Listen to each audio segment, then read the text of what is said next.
Okay, the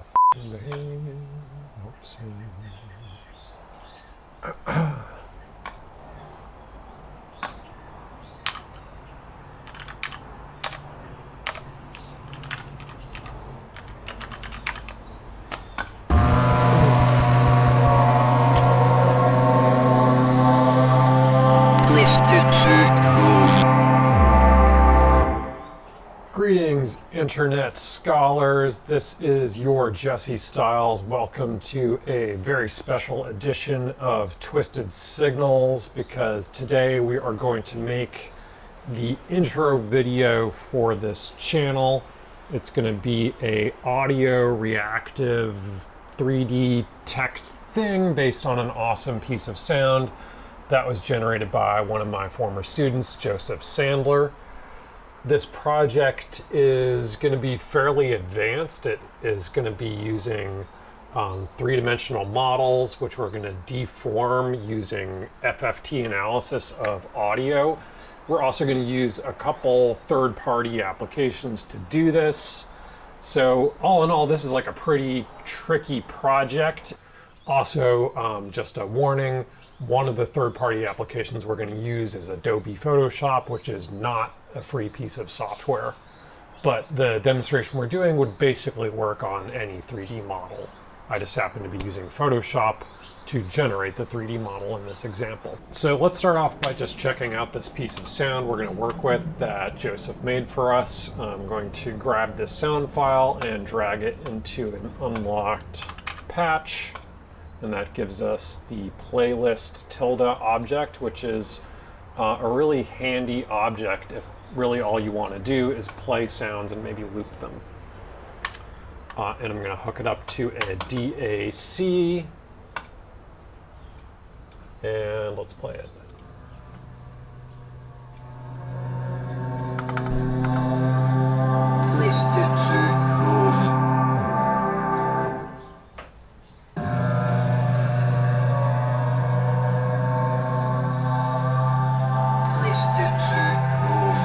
Sweet. Okay, so that's looping.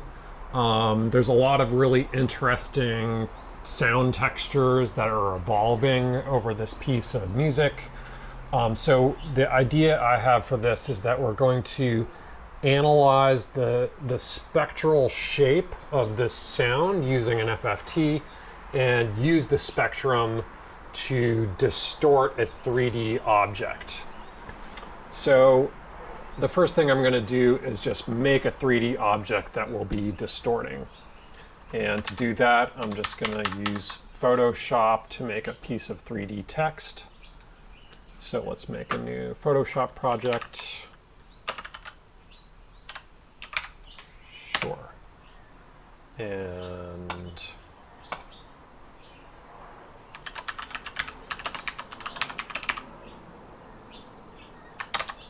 there's the text that I want. And I'll go into the 3D menu and how the hell do I do this? New 3D extrusion from layer. Sweet. Okay. And then to export this, we need to render it first. Also in the 3D menu, which can take a minute.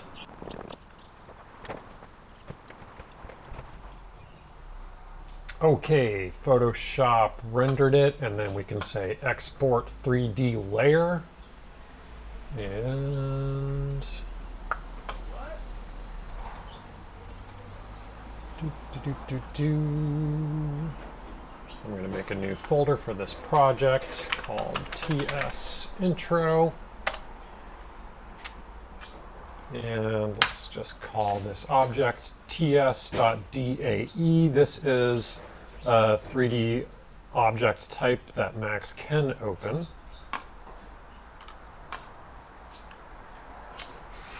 And let's go look at what we made. Okay, so here is the file we just exported from export. I can open it in preview, and you can actually see that this is like a 3D thing that we can manipulate just in preview on our Mac. So let's look at opening 3D objects in Max. And just spoiler alert, we're not going to be able to open this directly in Max. I'm going to have to tweak this a little bit in a third-party application. But let's go back into our patch and create the infrastructure which can display a 3D object in Max. So the first thing I'm going to do is make a world. So we'll say jit.world, and we'll give our world a name and set some attributes. So I'm going to set my world to be enabled, and I'm going to make the window that displays it a floating window. And there it is. So let's just first of all put a 3D object into this world that ships with Max. The object that can load these 3D models is this one, jit.gl.model. And you can set an attribute at file, and duck.dae is included in Max. So when you do that, you get a nice rubber duck. We could attach a GL handle to this if we wanted to, and that lets you like click on it and move it around. Look at that sweet, sweet duck. Okay, now if you wanted to load a different model, you could send the read message. And here's the file we just made in Photoshop. We saw that we could open it in preview, but when we try to open it in Max, we get this error. Mesh is empty after removal of degenerated primitives, WTF. So you know you did something bad when your favorite program is yelling at you, WTF. So we're going to try to fix this using a free open source tool called MeshLab, which I think is cross-platform.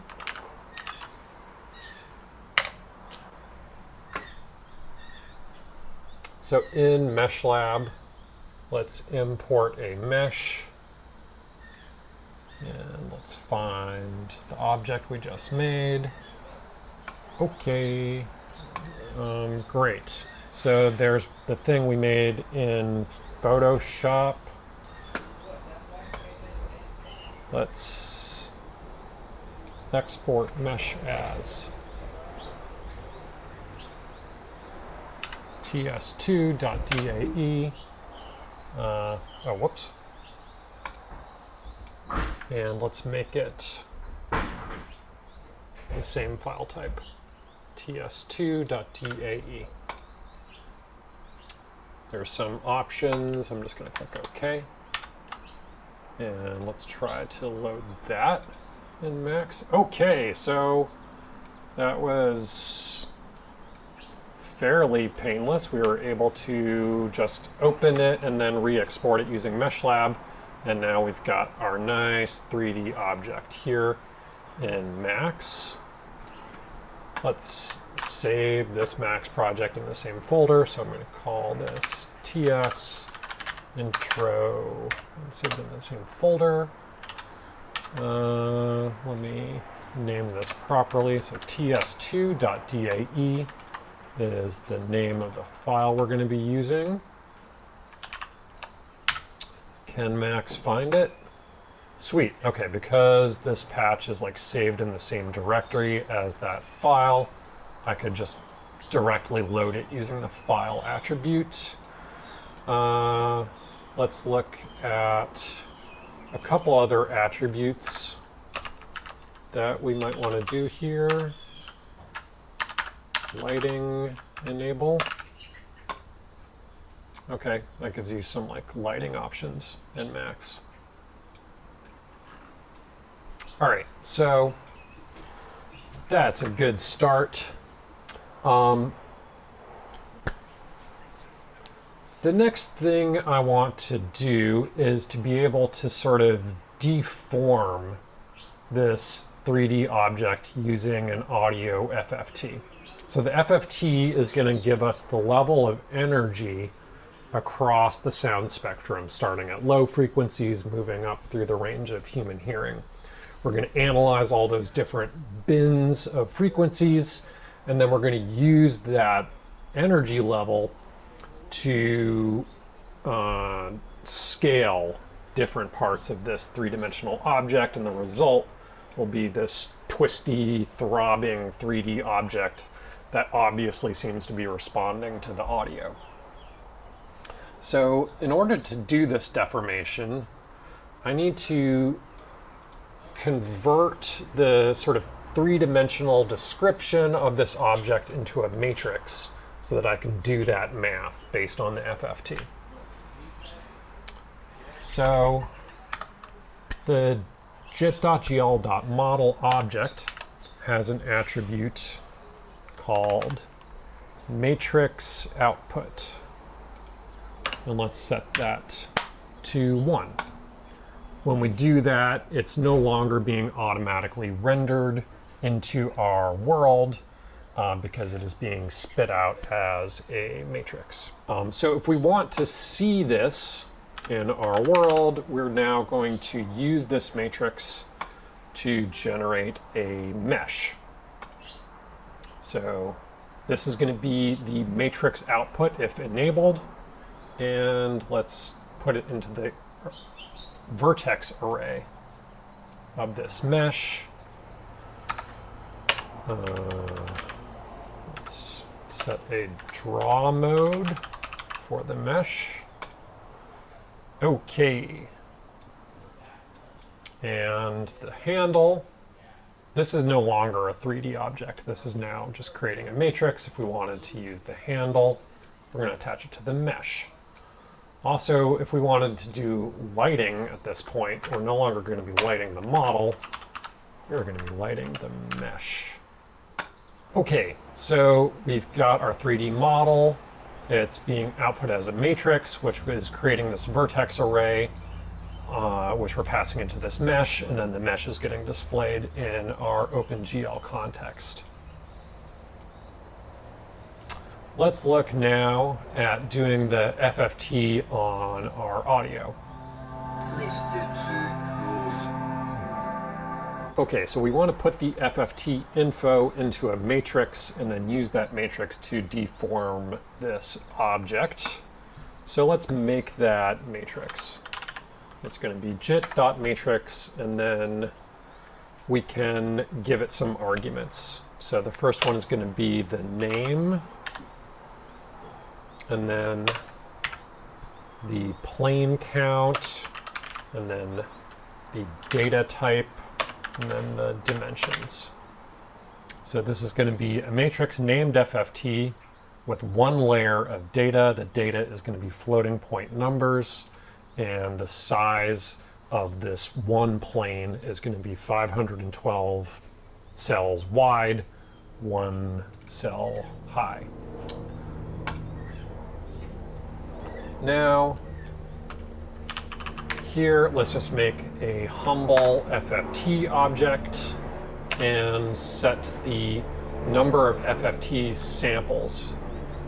So my matrix has 512 cells, and FFT, the number of frequency bins, is going to be half of the size of the FFT. So I'll make the size of this FFT double that.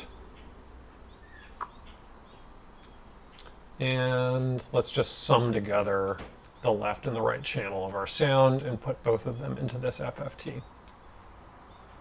Now the output of the FFT is going to be the real and the imaginary output.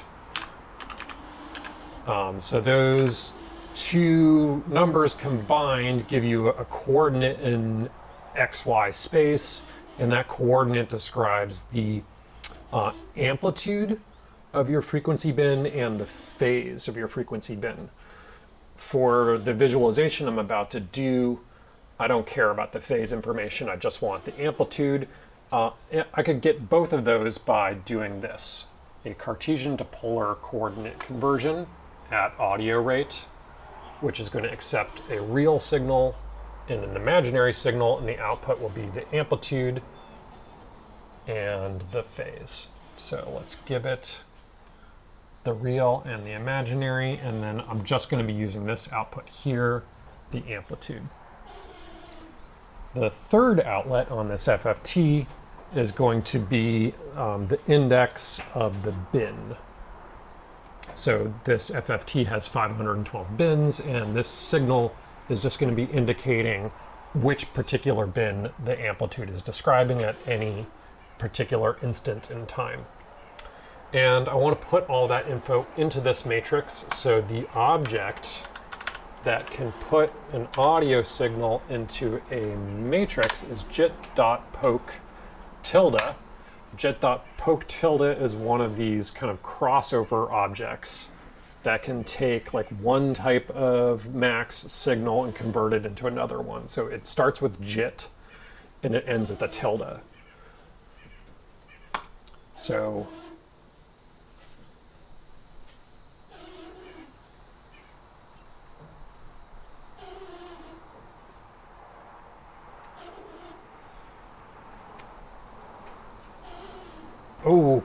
okay, I'm back. That squeaking sound is gone for now, so sweet. Jit.poke tilde can take some arguments, which you can see in the autocompleter here. The first is the matrix name. The next is the number of inputs. We're going to give it one input for these amplitude values. And then the third one is the plane. 0 is going to be the lowest plane, and we only have one plane of data. We are going to have two inlets. We're going to have the value, and this is sort of like the target. So we'll use the bin number to set the target, and we're going to use the amplitudes from our FFT as the value. So this should now be writing the FFT into this matrix. So if we made a cell block and sent this matrix some bangs, hopefully we would see the output of our FFT. So let's get our bangs from the jit.world, which has this render drawbang. So let's send that and receive it. Excellent. This is the FFT of our audio. These are like the low frequencies, and these are the high frequencies. Okay. Let's now do a little bit of investigation about this matrix, which is coming from our model. I'm going to use an FPS GUI to get some vital information about the matrix. So you can see our frame rate here. You can see that these are floating point numbers.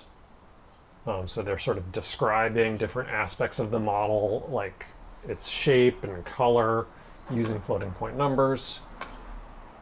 This is the size of the matrix. So this is like a huge matrix in terms of width. It is like 27,000 cells wide, and it's only one dimensional.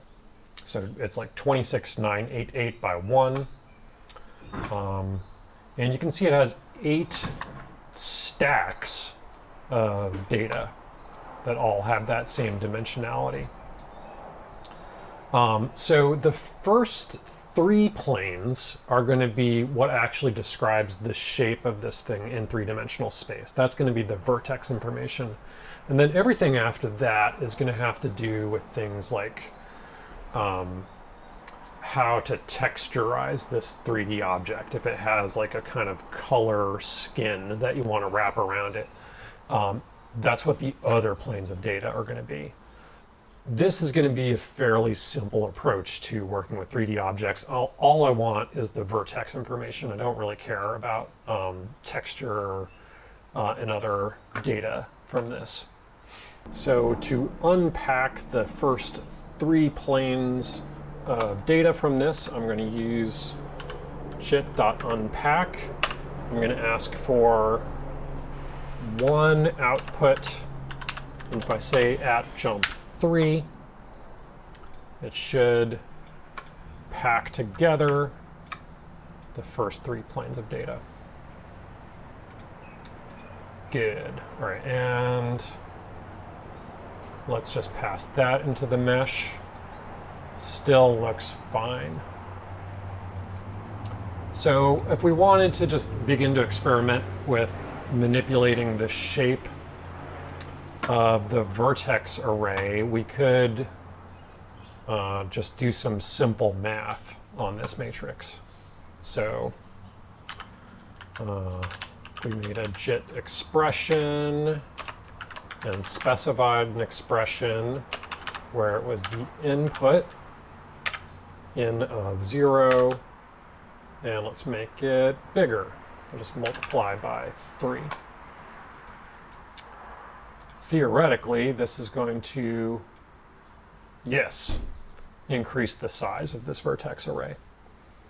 So what I really want to do is I want to take these 512 points from my FFT and multiply all these different array parts by these values. And the most efficient way to do that is going to be in jit.gen. So let's double click jit.gen, and by default jit.gen adds 2 matrices together. Just for funsies, we could see what that looks like. So let's make a send and a receive, and just add these 2 things together. Okay. Already, that is some pretty excellent audio reactive deformation. Let's turn up the volume.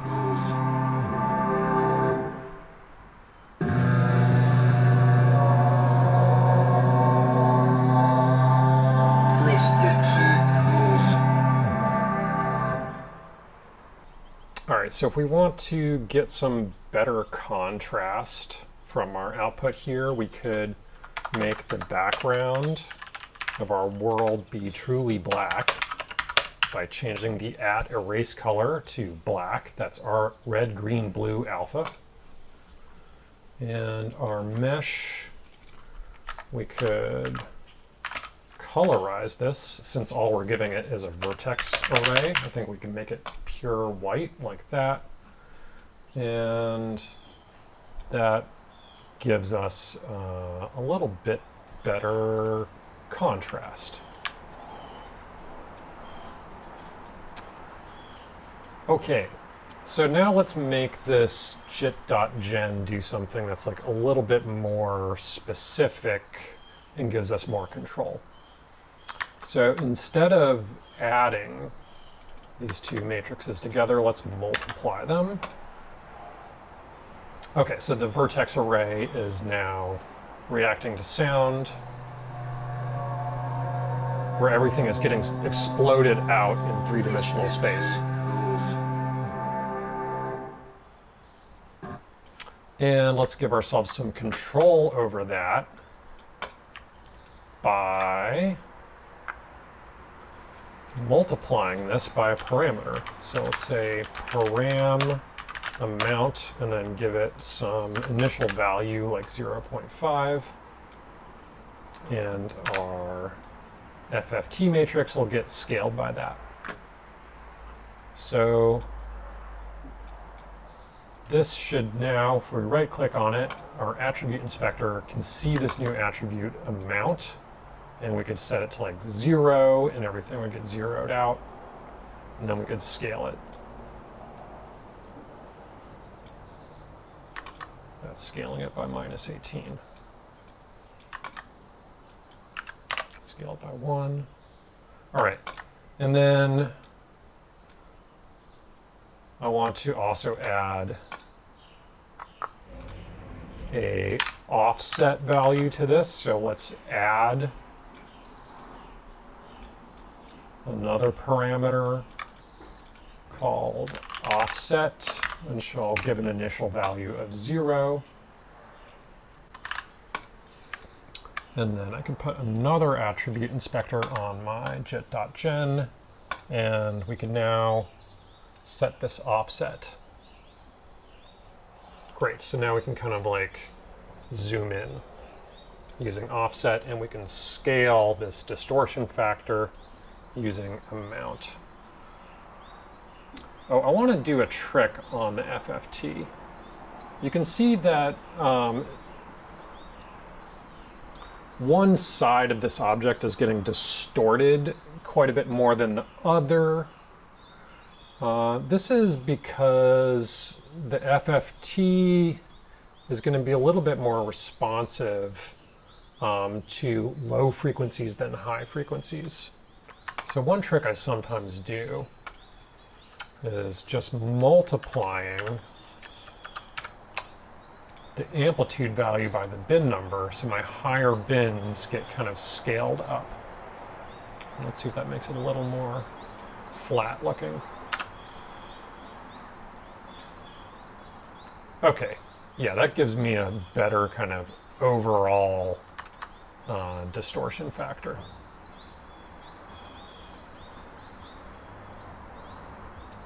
Oh boy, this is frickin' crazy looking already. I hope Joseph is proud of us when this is all done. I just want to make you proud of us, Joseph.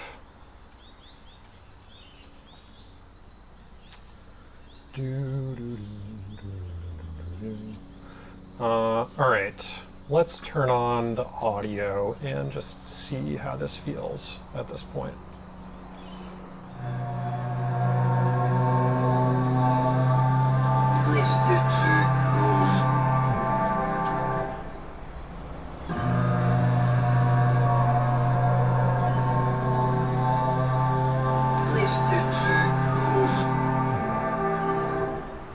Okay, this is like a pretty good effect.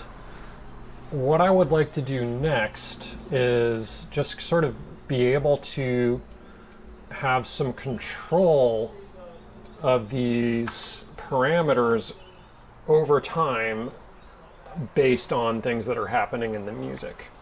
So I want like an editor where I can create some envelopes to control the amount and the offset. I also want to add one other thing I can do to this, which is I want to be able to make it spin.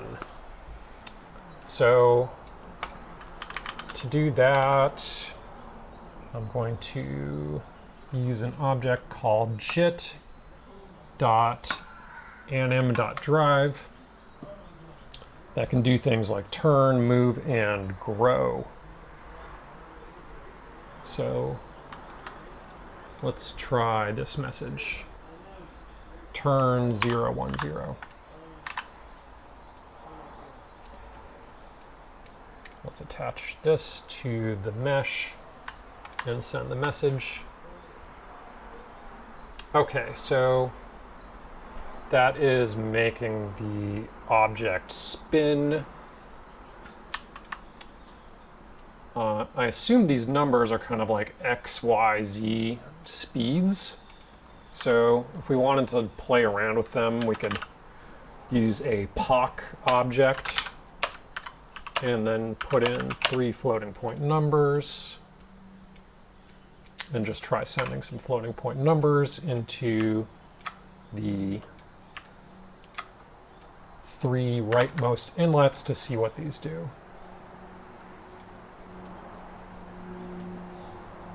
Okay, so that is making it spin on that axis at different speeds.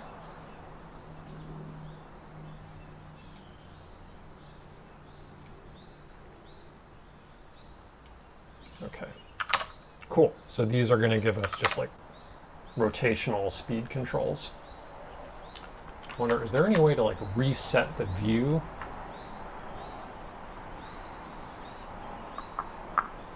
Using this object. Turn Animation reset. Let's try that.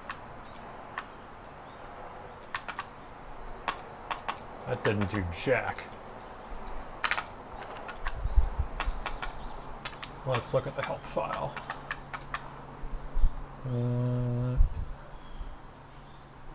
Animation reset. That kind of seems like the message I want.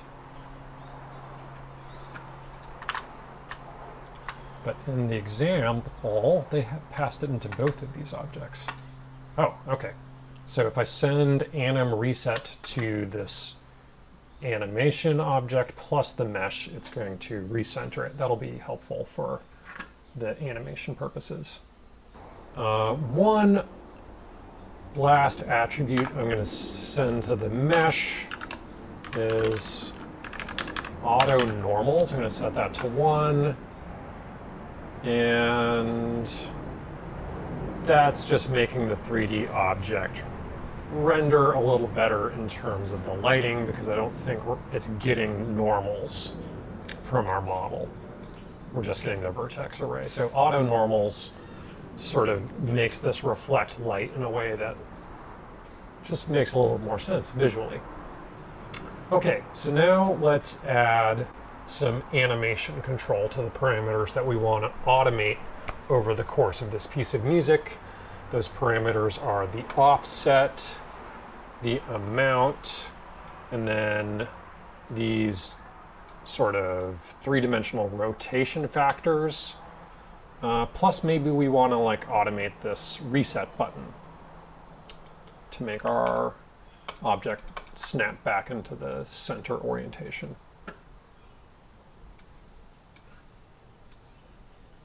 So let's just clean up our patch a little bit. I'll get rid of that handle we don't need. We don't need this cell block. We can put our FFT down here. Is this clean enough for me to do my work? I think it's clean enough. Okay, so to get a sort of timeline of the audio playback, I'm going to use this outlet from playlist, which is the sync output. It's going to be an audio signal, so we can monitor it with an audio rate number box. And you can see that it gives us this floating point number between 1 and 2. You might wonder why that's not between like 0 and 1. I think that's because this is a playlist object that could have multiple files. So it's showing us the playback of file number 1. If we had more than one file in there, like let's put in another version. Oops. Oh, Lord. Of the soundtrack from Joseph. Can I just stick that in there? Play. Yeah, I was right. So when we're playing cue number 1, it shows us the playback between 1 and 2, and when we're playing cue number 2, it goes from 2 up to the next whole number. So let's convert this audio rate signal down to a control rate signal. And let's actually go back to a playlist that just has one file in it. Can I clear this? Clear.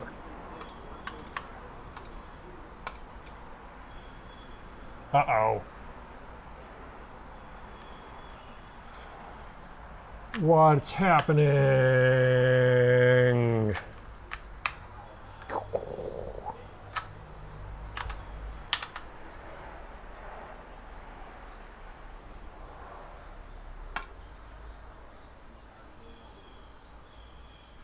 I feel like this crashed Max when I tried to clear that playlist. Force quit. Okay, so that apparently crashed Max, but when I reopen it, it can offer to recover the edits. Hopefully I didn't lose any work.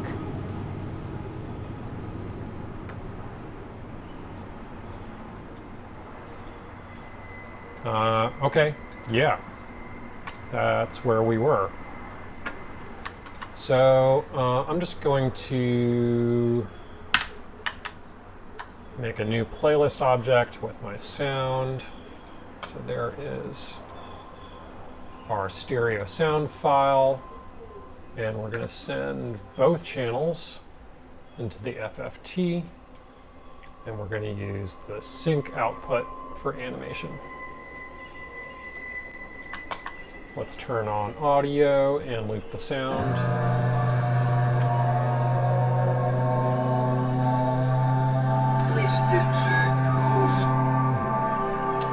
Oh man, that's sad. When this crashed, it seems like it didn't save my gen object. So let's see if we just connect our two matrices together.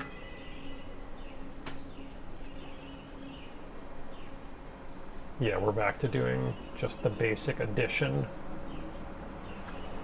All right, so fortunately this was not too complicated. We're just going to multiply these two matrices together. We're going to have a scaling factor for this one, which is based on a param called amount with some initial value. And then we're going to have an offset factor for this, which is based on a param called offset, also with some initial value. Okay, so we can play with these two values.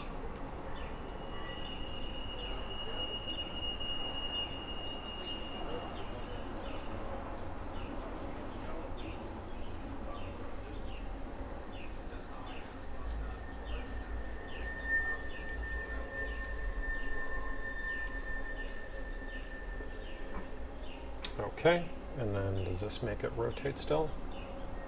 It does. Super.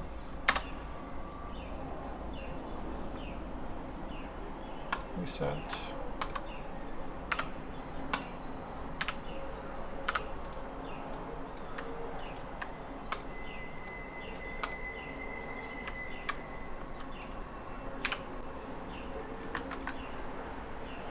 Okay, so we're basically back to where we were before we managed to crash Max.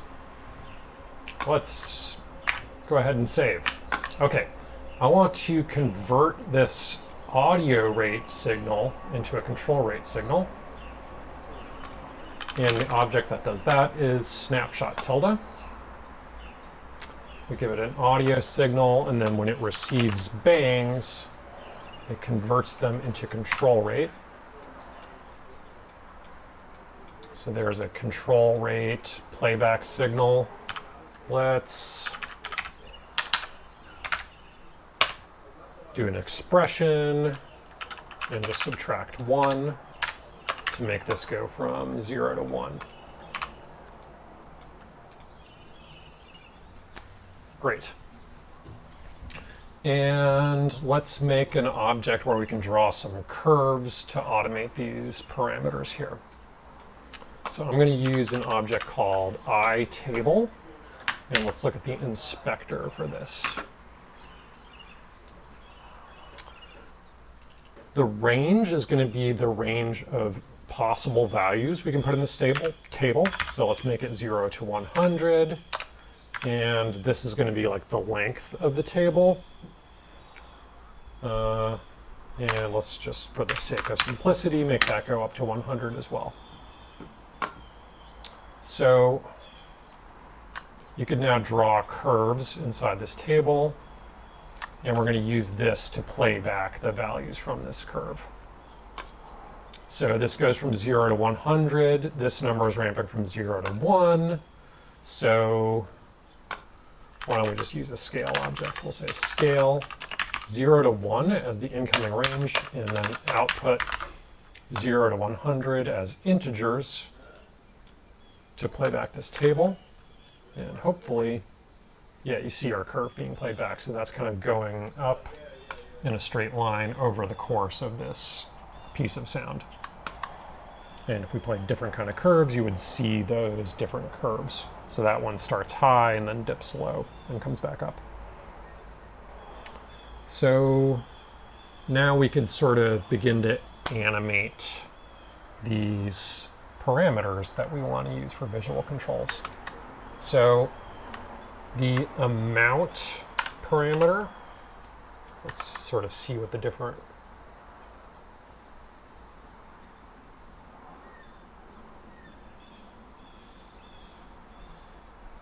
So really, you know, once you go over 0.2, this gets pretty insane.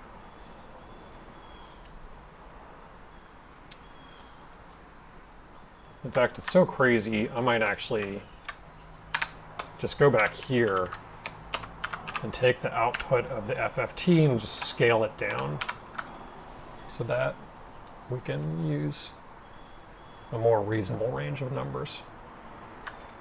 Okay, so 0.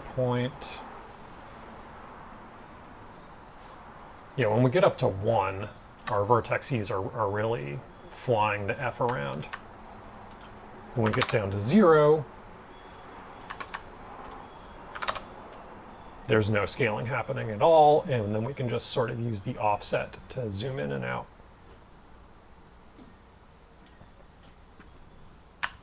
So let's take the output of this table and scale the output, which is from 0 to 100, into the range we want for the amount parameter, like that. And I think we want it to kind of go down to 0 by the end of the song.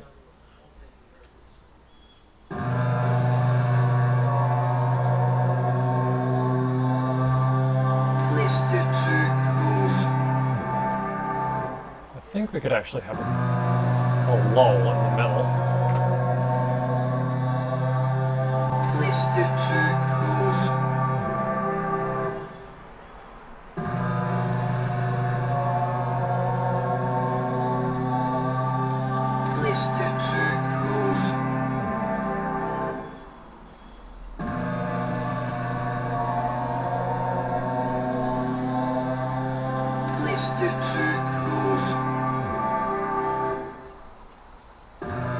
All right, so that's pretty dope. Let's do something similar with the offset parameter. So I'm just going to use a send and receive. I'll say send playback, and let's just receive it in different places. So there's one there, there's one there, and this is going to be driving our offset. So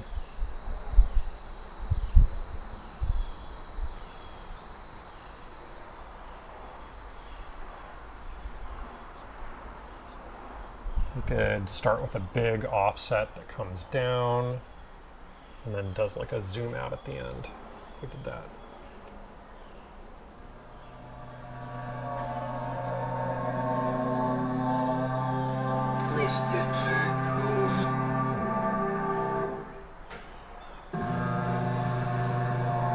And maybe our range should be a little bit higher on the output side for the offset.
So one thing I'm noticing is that these values kind of seem really jumpy.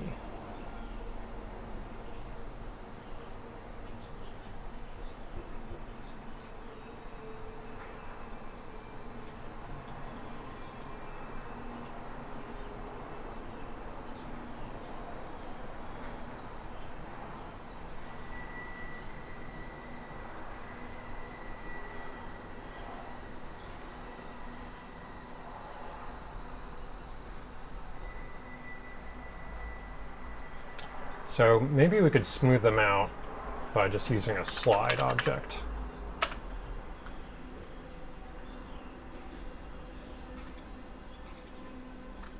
So slide object is kind of like a low pass filter. Let's just boop our values through that. Yeah, that's a lot smoother.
Okay, so I'm getting kind of happy with how those two parameters are being automated. Let's add some automation for the spinning values. So I'll just make another table here, and let's automate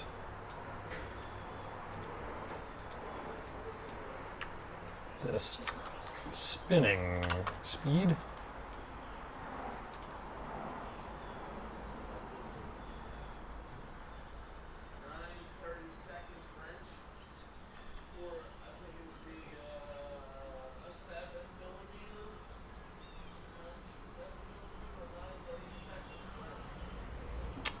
And I think we could go a little bit faster.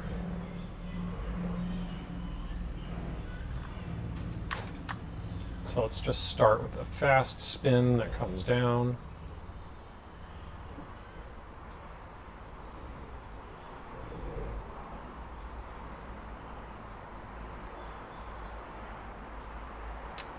And let's try to reset it at the beginning so that we get consistent results. So let's take our playback and how are we going to do this?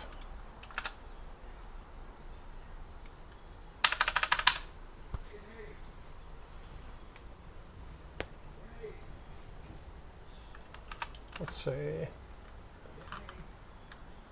greater than 0.99. It's either true or not true.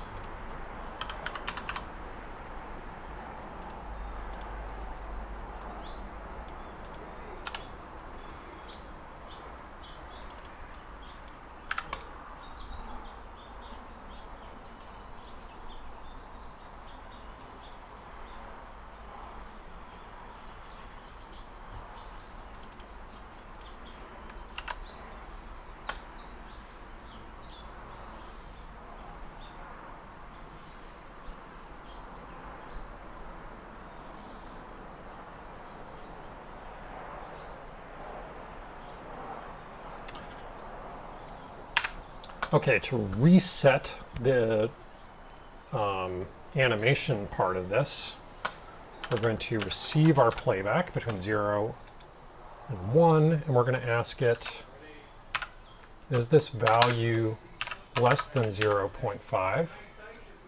So that's either true or false, 0 or 1. And then you can do a tog edge to report a 0 to non-zero transition. So when it goes back down to a low value, in other words, when it starts over at 0, we should get a bang here.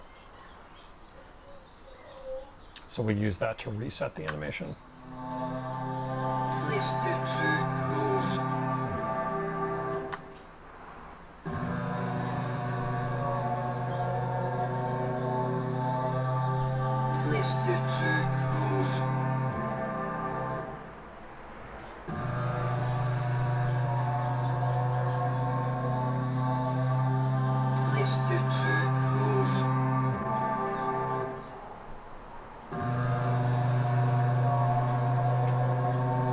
So this is pretty great. I'm pretty happy with this. I think maybe I want this amount factor to be able to go a little bit higher so that we can have a crazier beginning.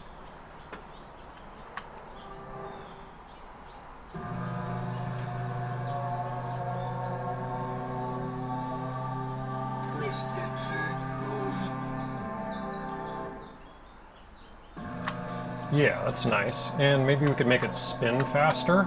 So just increase the output range for my spinning speed. Ooh. That was too much, Styles. Dial it back.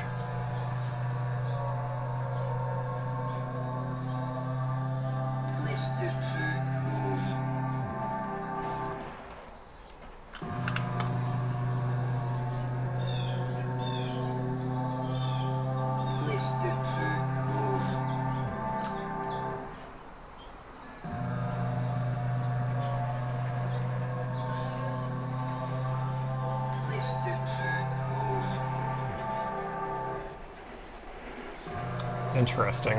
When I change the speed, it now kind of ends up flipped at the end of the animation. Yeah, the text is backwards there.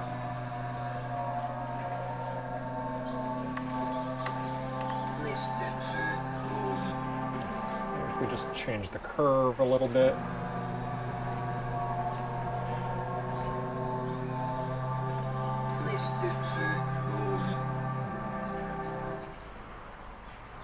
That's better.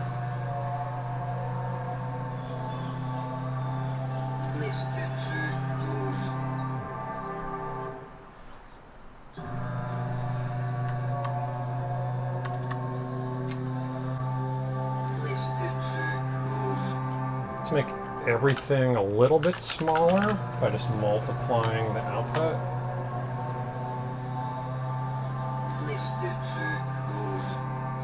Cool. Let's keep the amount higher in the beginning.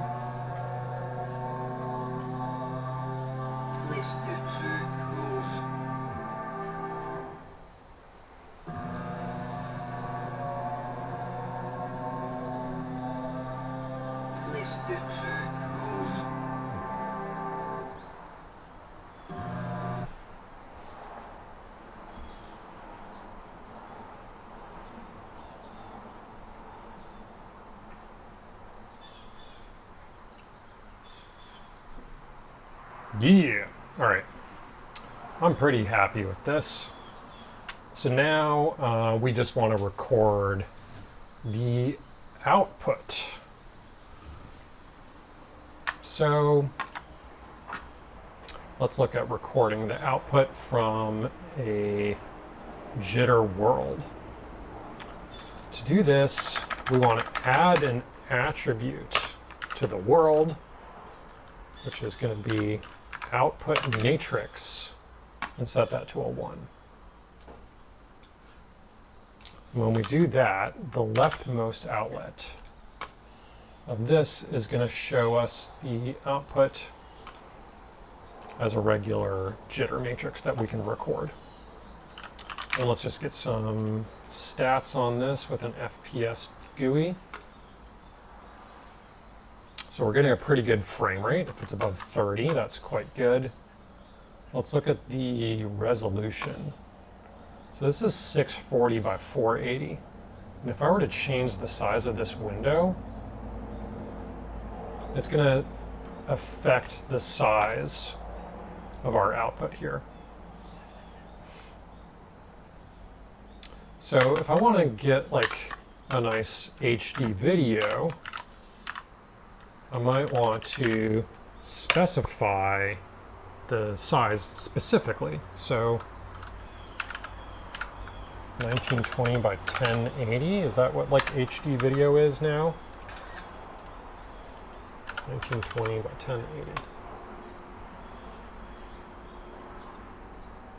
Okay, so there's a nice 1920 by 1080 video. Frame rate is still quite good. This window is like kind of obnoxiously huge right now. We could actually fix that situation using this visible attribute. If we untoggle visible, the floating window goes away, but we're still rendering everything and we're still getting our nice high resolution output here. So now let's record this with the audio on it. So if we want to record matrices with audio, the object that does that is jit.bcr. And let's look at the help file for this. You specify the dimensionality, and then basically you can just say write and stop. Okay, so we'll say 1920 by 1080. And these inlets are audio in 1, audio in 2, and then your matrix input. So here is our matrix. Let's just make this preview window a little smaller. I don't really need this anymore. Here is my actual audio. So how do I want to do this? I'll just say send tilde left for the left channel and send tilde right for the right channel. So that's a couple audio rate sends and receives there. And down here I can say receive tilde left and receive tilde right. And then the messages to record this are going to be write. Oops, that's one message. And then another message called stop.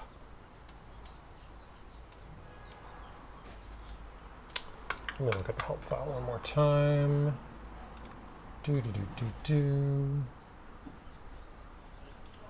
I just want to be able to specify a file name here. I'm going to look at the help file for jit.record because I think, yeah, I believe you can use a similar message here. I'm going to try and specify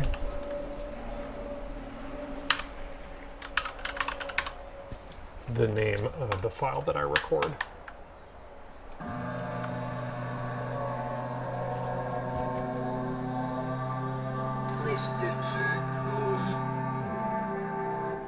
Right.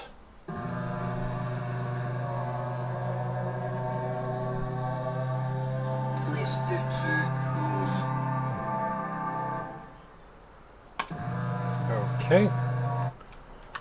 Let's see if we got something.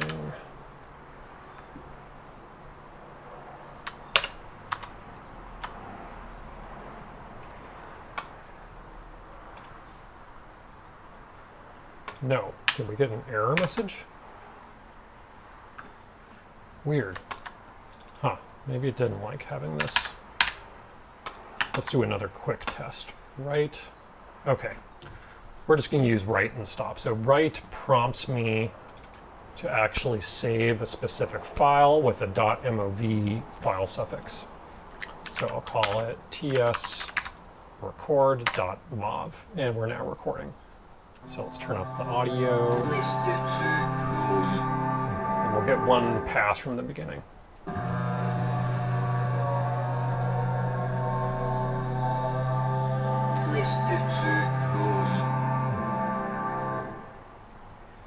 And stop. I'll just turn audio off, and hopefully